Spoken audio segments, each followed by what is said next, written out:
I am Mudita, and welcome back to Satisfactory. Sort of. I have received a few questions about how I plan my factories and get such even numbers for my playthrough. This video is going to briefly go over a couple of the tools available and a more in-depth dive into my preferred method. The first I want to show off is Satisfactory Modeler. This can be a great way to lay out a very custom flowchart and is available for free on Steam.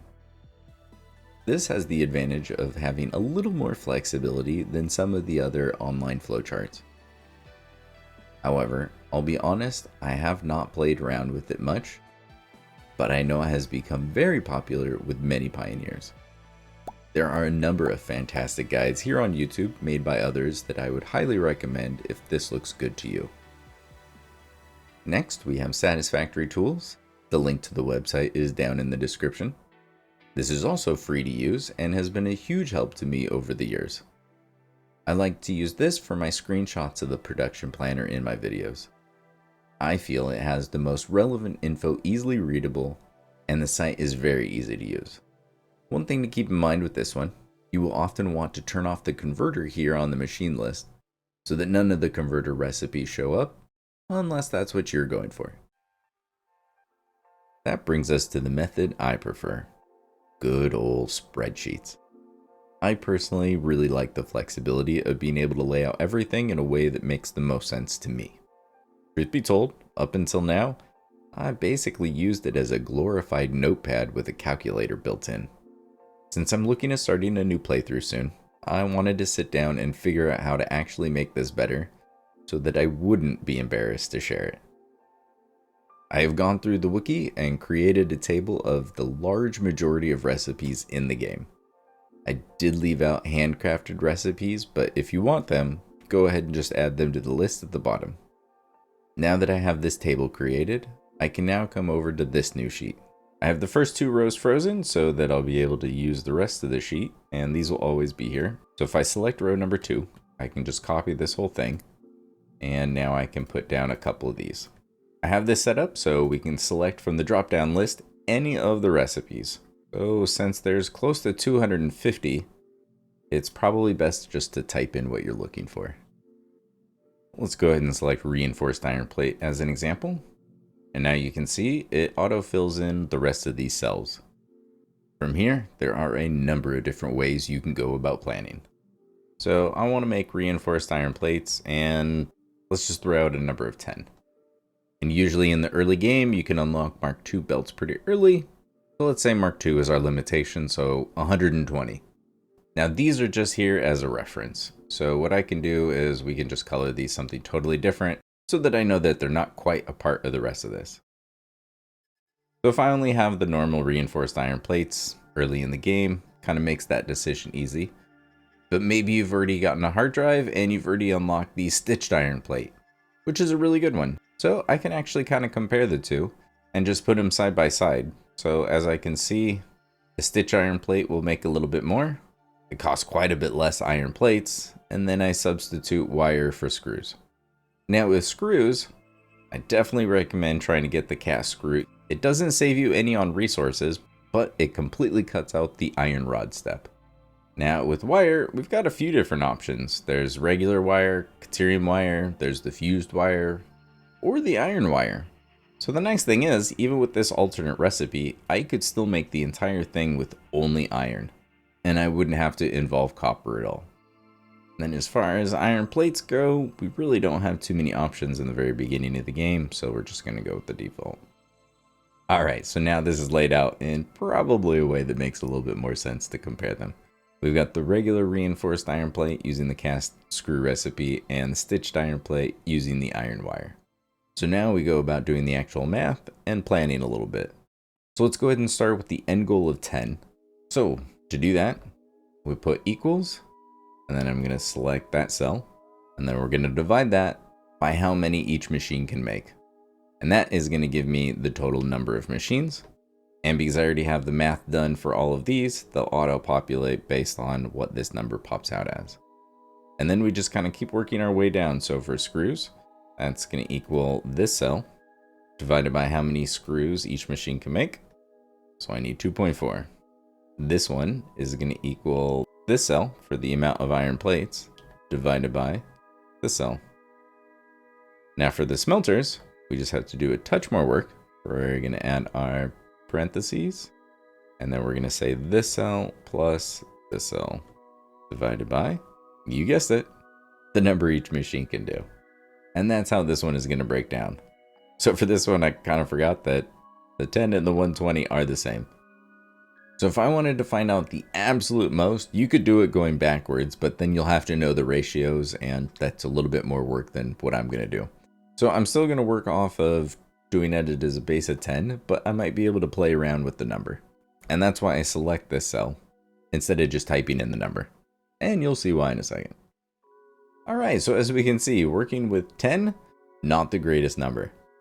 And this is where I actually still really like to reference the wiki. For the large majority of planning and doing things with the factory, I want the per minute rates. But every once in a while, knowing that extra little bit of information, like the cycle time and how much each cycle does. And the reason for that is this one. We can see that the default recipe for the reinforced iron plates creates 5 a minute.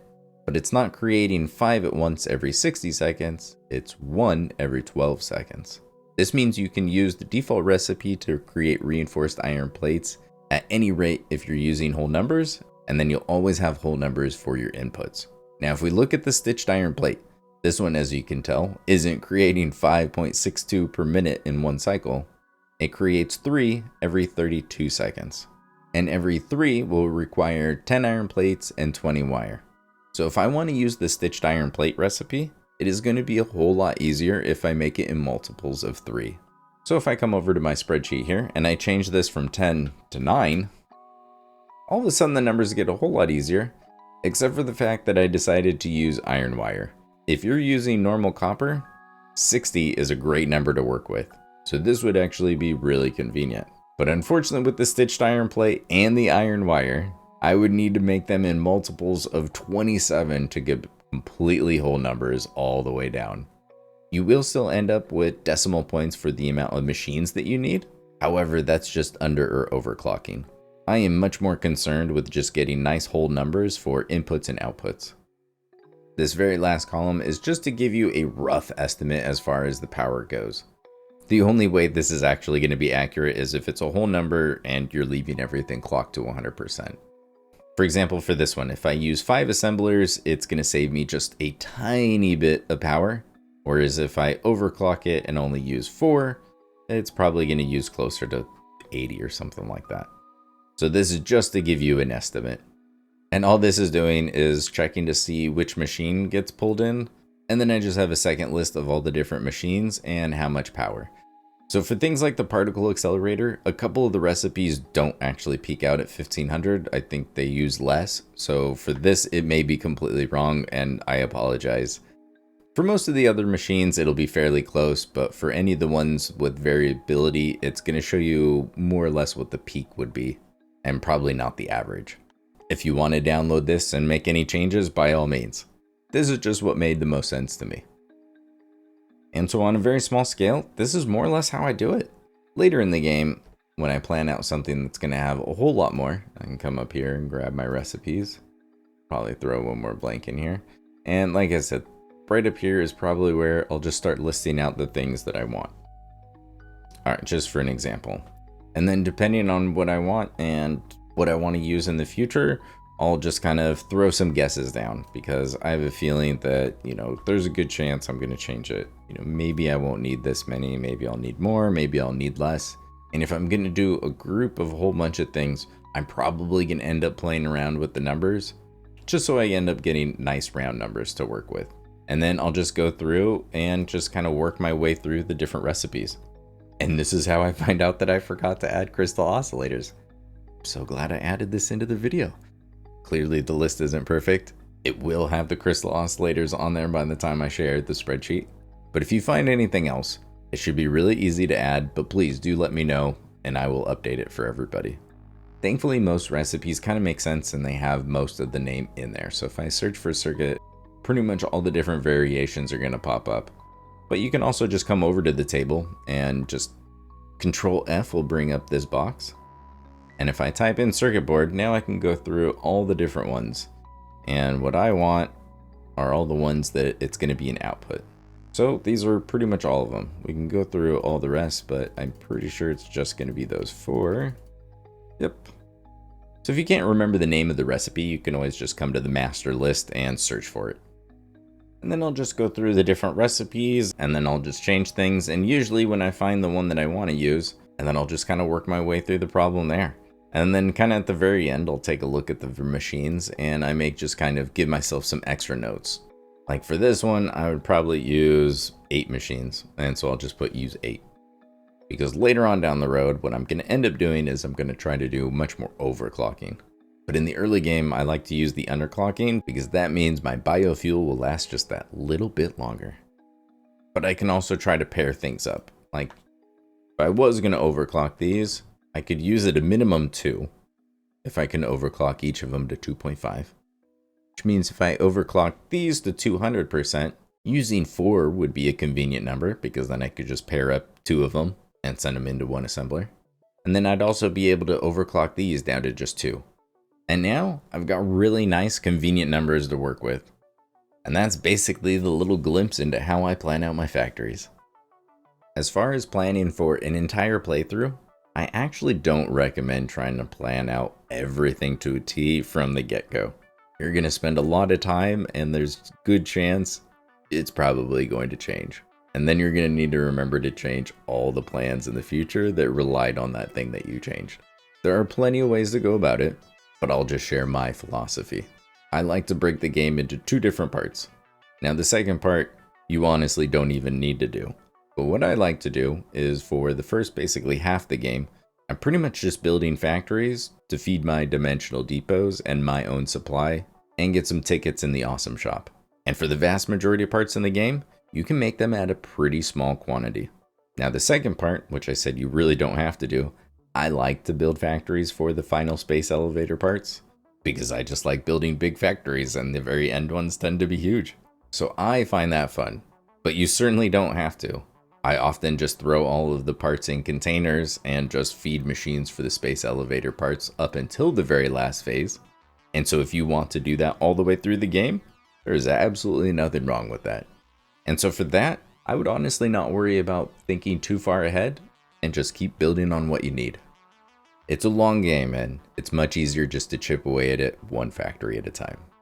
This will be available for free on my Google Drive, and the links to the other tools are down in the description. So I hope this helped and it made at least a little bit of sense and it wasn't just an old man rambling about his spreadsheets for way too long. I am by no means an expert, so I apologize if there's a whole bunch of other recipes that I forgot or if I inputted numbers wrong. Like I mentioned, let me know and I will update it as soon as I can. But none of it is too complicated, so I have a feeling most of you will probably have a better grasp on this stuff than I do. And so hopefully this helps or inspires you to create your own tools to plan out that perfect factory. I haven't seen any word of my drone bug being fixed. As I mentioned before, I am looking to start a new playthrough soon, so look forward to that. And thanks for watching.